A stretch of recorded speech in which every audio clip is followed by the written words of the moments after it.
at San Salvador International Airport, grabbing a flight home to Canada. So Lorena's heading home. Yeah, I am. She's been with us probably a little bit longer than she would have liked. And since we were still waiting for our wire transfer all this time, we weren't able to have fun. So it was kind of crappy visit for her because we weren't able to do much. Hopefully next time will be more fun, but this time kind of sucked, right? No shopping, we went to the beach once. But here we are at the airport again, and this time Lorena's going home, but I am actually going with her. Plot twist. Plot twist. I have to go with her, and it's because our second attempt with our wire transfer failed for the same reason. Well, it's kind of crazy. Obviously, I have to travel there and physically go into the bank and meet with someone and go over the instructions and make sure they're doing it correctly. It's really insane, but that's what we're doing. So we're heading to catch our flight right now. Good. Yep, going home.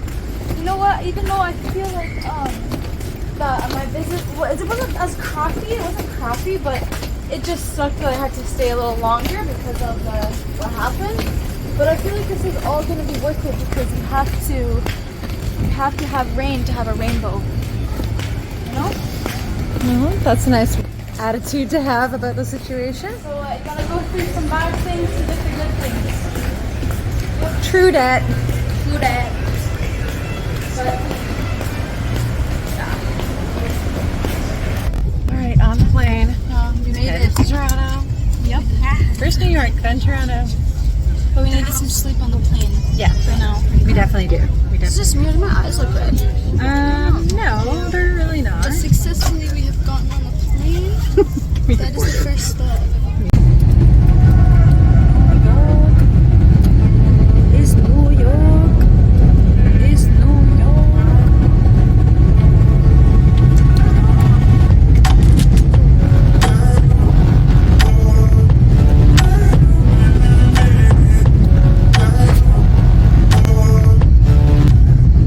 We're landing now in Nueva York.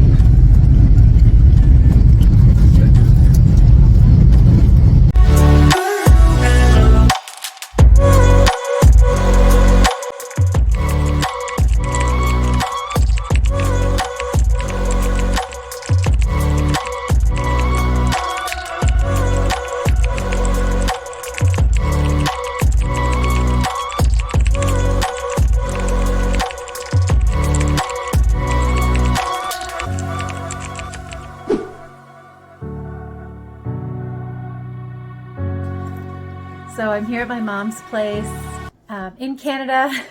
It's Sunday. Say hi, Mom. Hi. She's safe and sound. Yeah, so I, on the plane ride here, I actually got a terrible case of traveler's diarrhea. It's very unpleasant. I've basically been in bed for the last 24 hours and just finally feeling well enough to get up and go get some, I'm going to go get some Pepto-Bismol with my mom at the pharmacy. So yeah, you hear about the traveler's diarrhea. We've been in El Salvador for about 5 weeks and, very, very mild nauseous symptoms a little bit, but nothing like this. This was like, whoa, really bad. And it didn't happen until I was on the flight home to come and do this whole banking situation thing with the wire transfer. That's when it really kicked in. And I was reading about it, and essentially you can come in contact with, the bacteria. It's like an E. coli thing that causes it. And it might not surface and start to show symptoms for 2, maybe even 3 weeks. So at some point in El Salvador, I came into contact with that, and then it just came out when I was on my flight home. So, yeah, I'm not feeling so great. On the plane. I'm not feeling so great, but hopefully in another day or so I'll be well, because I'm going to be flying back hopefully on Tuesday morning. As long as everything goes well with the wire transfer, I'll be flying back on Tuesday morning. So let's hope and pray that everything goes well with the wire transfer this time, because This has been a nightmare, and me physically being here is the whole point, in making sure that this time it works. You don't want to lose your house. Yeah, so we went through all the information with a fine-tooth comb. We checked and double-checked every detail of this wire transfer before it was sent. But there was a few changes that we had to make in order to make it work. So I think we're gonna describe that a little bit more to you once we have success. Then we'll explain it to you so that you can avoid this pitfall. You have to change the lights. All right, I finally got my Pepto-Bismol. Hopefully, let's get some relief here from this horrible thing that I've been suffering from for 2 days.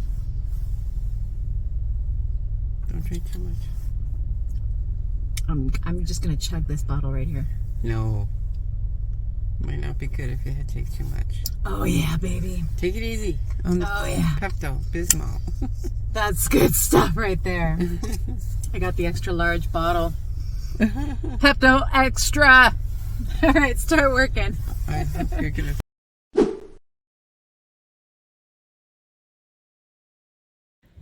All right, so I just got a call from Will. It's about 2:30 in the afternoon here in Canada. So we're in Cambridge. I'm at my mom's place. And I was checking with my bank to see, did our intermediary bank receive the funds or did they reject them again? Because that was the problem. Every time they would reject the funds because it wasn't in U.S. funds. And this time it was in U.S. funds. They did receive them. I just got a call from Will, and he has confirmed that the funds are now in our bank with Cuscatlan. So it's done. Finally, everything that we have been through in the past 5 weeks is over, and we finally have our wire transfer. We can finally close the deal on our home and start our new life. Here I am at the airport. This time I am heading home to El Salvador, and I'm traveling solo this time. So really looking forward to seeing my family. This is the 4th day, so definitely missing them and excited to reunite with my family where we now live in El Salvador after just finally being able to buy our house. So now we can officially call it home because we now have a home there. So I'm excited.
After Will picked me up from the airport, he said, we got to stop at this place to grab pupusas. It's a really famous spot for truckers to stop and grab pupusas. It's called, there's the sign, Bienvenidos al Oloquilta. It's all these restaurants just off the side of the highway when you're just leaving from the airport headed towards San Salvador.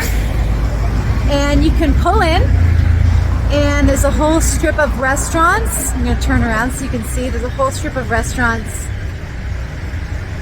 all the way up, and they all sell different types of pupusas and other types of grilled street food. So it's a pretty cool spot. We grabbed some pupusas for dinner, and now we are going to take them home and enjoy a nice meal because I'm hungry. Okay, so what are you going to do? I'm going to show you where our president Bukele lives. We're actually neighbors. And and you're gonna see a big ass hammer with some soldiers out there for security, obviously. But yeah, it's he lives right here in our city. So he lives really close to us. It's right up the street, basically. Yep. That's pretty cool.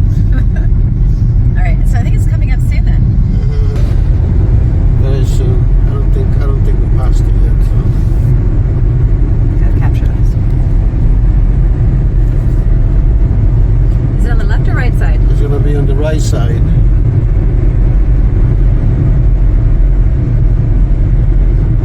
I'm pretty sure you're seeing all the twisties over here. Lots of twisties. If you're a motorcycle lots rider, of twisties. you're either gonna love these twisties or you're gonna fear these twisties. How much control do you have? Yeah, right there.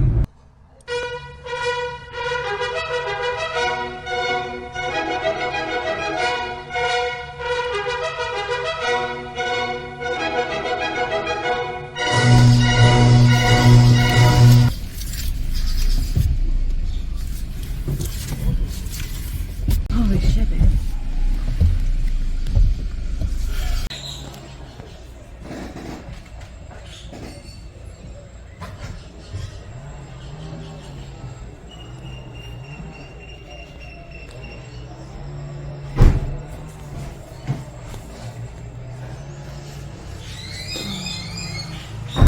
Finally, the last Airbnb that we'll be staying at since we got to El Salvador. We move into our new house today. Been through a lot to get to this point.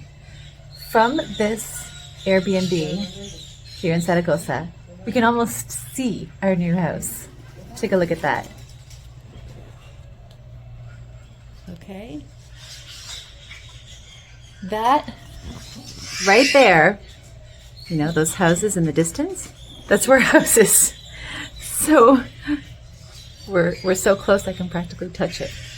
Very soon now, later today, we'll be in our new home, and I'm beyond excited.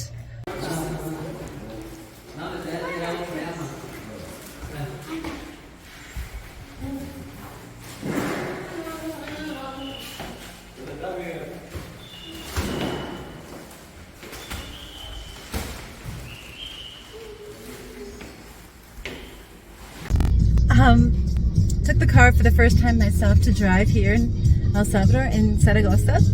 Wanted to go get a coffee, stopped at this convenience store to grab a few things, some toilet paper, and there's some really groovy music that's really just blasting out of the store right now. It's pretty sick. Everywhere you go, they're playing really loud music, amazing music. I mean, what better way to do your shopping than while blasting rock and roll and like all of the hits all the time? I honestly, that's one of the things I love about this country.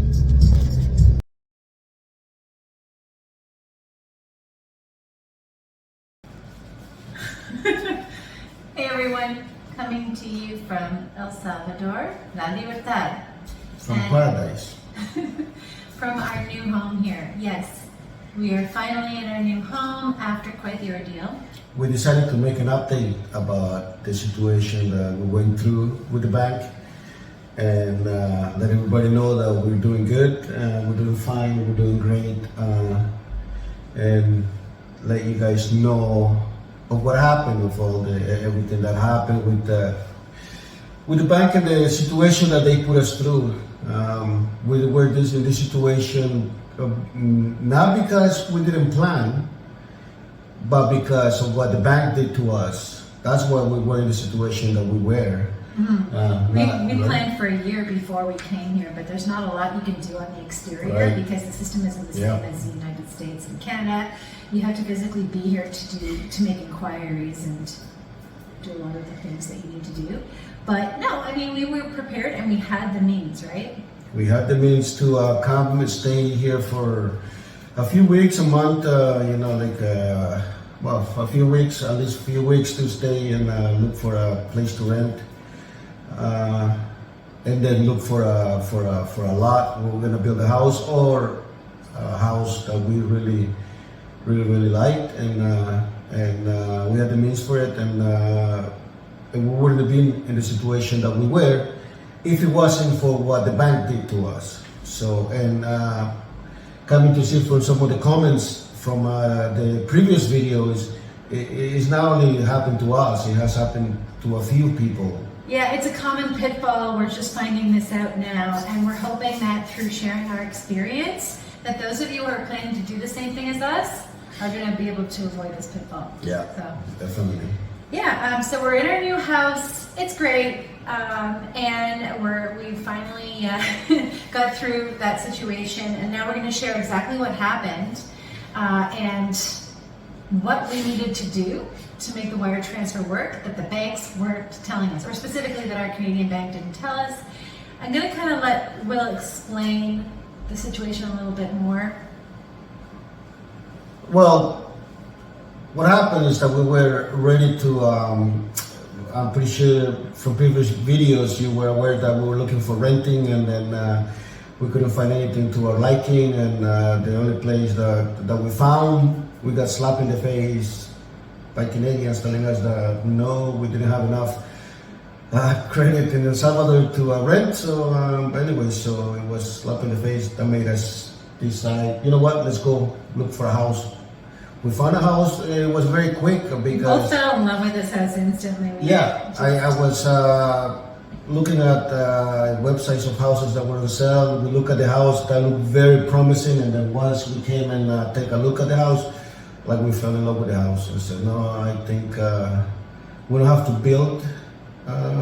If we already found a home that we really love, then maybe there's just, it's a sign that because of the situation, we kind of had to make a bold move. And then we started with the process, right? I mean, we had the real estate agent that was selling the house. We went through the process. We put an offer. Then we had to reserve it for with the sum amount. We have to reserve it if we want to go ahead, and then we did that. And then we started the process of doing the transfer of the money from Canada to El Salvador.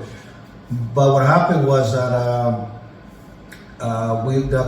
we opened an account, an international account in Scotiabank, that it was really meant for transferring, doing international transfers. Yeah, right? international transfers, best conversion rates.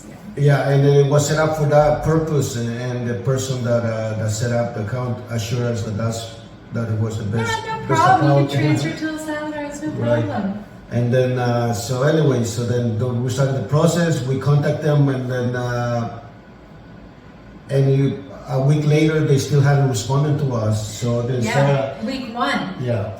I made inquiries, so initially, sending emails, making phone calls to the advisor, because when I first called Scotia, I said, hey, we need to do a wire transfer. They said, you need to contact your home branch, and you need to talk to the advisor who set up the account for you to do a big transfer. Okay, no problem. She didn't respond. She didn't respond to the emails or the calls for the first full week that we were trying to reach out.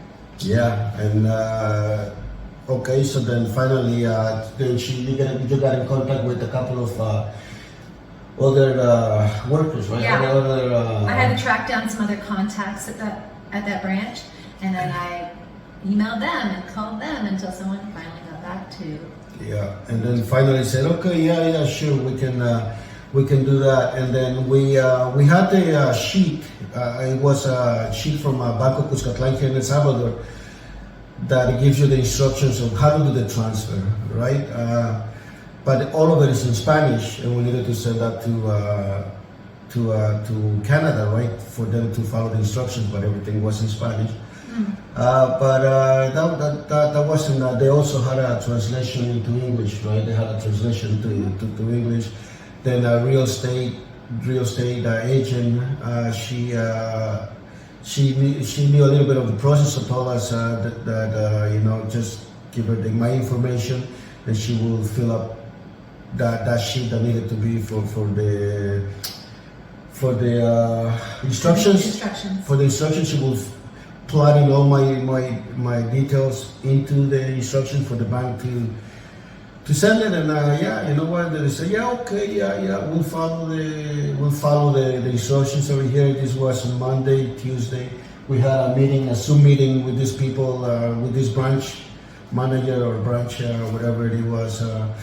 We had a Zoom. Well, no, it was just a call. It wasn't a Zoom. It was just a phone call. Yeah. And just for security purposes. That you know, like actually, it's detailing that it was us and not somebody else. So there was a phone call meeting. There was we had to provide a statement from our Salvador bank account.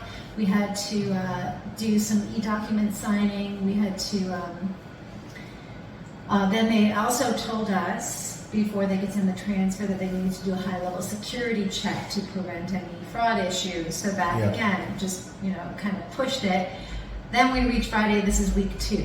We reached Friday of week 2, and they said, okay, so we've got we got to do a security check. So then we're into week 3 at this point, when the wire transfer is finally sent, and we're waiting to receive it. Yeah, and then and the thing is that it felt like it was Monday, Tuesday. They would tell us, everything was good, and all through the week, we would hear nothing. We would only hear until Friday. Oh, the transfer did not go through. We would hear an email. And this happened on week 2, right? And then it happened on week 3. It happened on week 2 and week 3 that they got back to us on the Friday. Saying that there was a reason why we couldn't complete the transfer or something else was needed. It was intentional. And then we got to, what was it? It was Christmas too, over the Christmas holidays. Yeah. At that point, so we kind of lost a few days on the Christmas holiday, and then we asked them, and then that's when they came back right before Christmas. It was like the day before Christmas or a couple days before Christmas. They said, sorry, we just heard back from our wire department that the beneficiary bank has rejected the funds because they are not in USD. So that's when we kind of were reeling, because we were very shocked about this. Because we were under the impression that was the point of the intermediary, was to complete this conversion. We understand how the banking system works, but we don't know every detail about the process, the internal processes that they use. So this was a learning experience for us.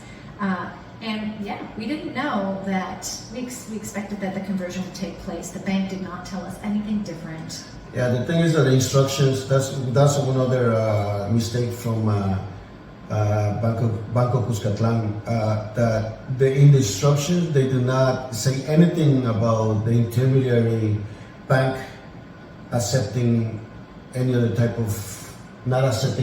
of currency. They just say the money is going to be sent to Citibank and they will send it to us. At no point did anybody said to us the funds have to be converted to USD funds before it goes to Citibank. Otherwise, when I said nobody said that, and then that was the excuse of the Bank of Canada. They used our lack of knowledge against us in this situation. So that's the excuse, and that's the excuse that they kept. They knew full well since this whole process started. They knew full well that they needed to convert our Canadian money into USD before they could send it to Citibank, but they kept playing dumb. They played dumb. That's the excuse that they used to keep our money for a month. It was perfect because they can do this too, right? Like you didn't give us the proper instructions. We were furious when we found out what game they were playing. But it was we didn't find out until I was in Canada. Well, but the thing is that it was actually on New Year's when we actually heard back the last time, when it just completely, because Lorena was here, and it was New Year's when they finally said no. The last time it did not go through. So the second time, right? Yeah, it was before New Year's. So now we're into, it's week 4. We still have no funds in our bank account. And right before New Year's, it was on the 29th or the 30th. They said, again, The funds were rejected by the beneficiary bank for the same reason as the first time. And of course, we are still none the wiser to the situation. We don't realize that we need to convert. And it never dawned on us. We just assumed that that was what the intermediary bank was for. Yeah.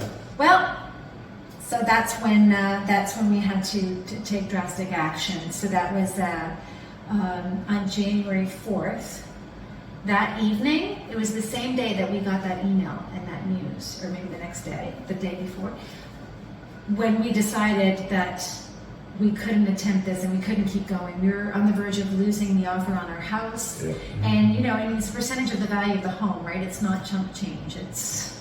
Yeah, and the thing is that we needed to take drastic measures, right? I mean, it was either hire a lawyer, get legal action or legal counseling, or just do something simple. My daughter had to fly back to Canada, and so we just said, well, she's flying back to Canada. Why not just send a flight with her, and that way she won't go alone, and then and Sarah can go and actually go into the bank and then deal with the situation rather than pay for a lawyer, because it was going to cost probably more. It was a really tough choice for us because it was like a very last minute flight. The direct flights through Avianca were not available because it was the holidays, and that would have been a week away. We didn't have that time. So we had to get a connecting flight.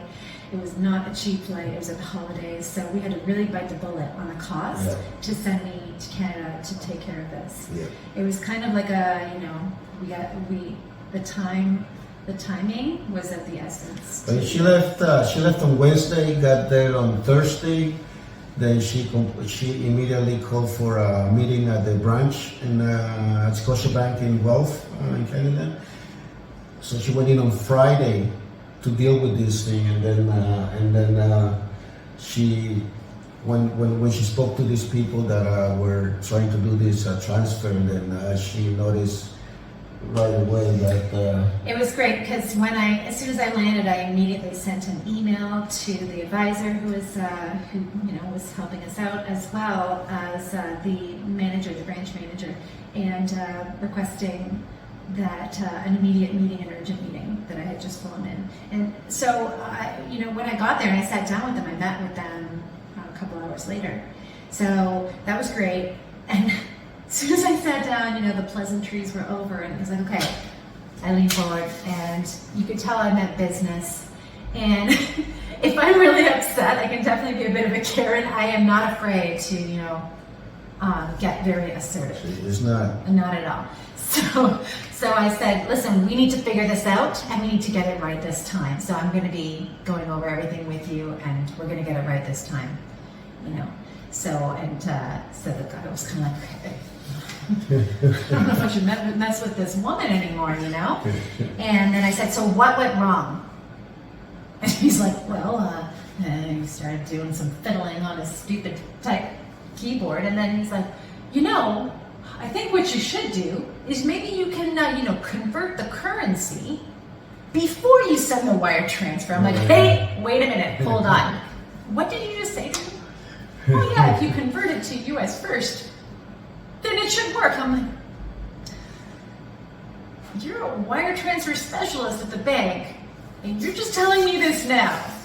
It took everything for me not to just lose my on this guy. Yeah. Because it was obvious that he had withheld that information.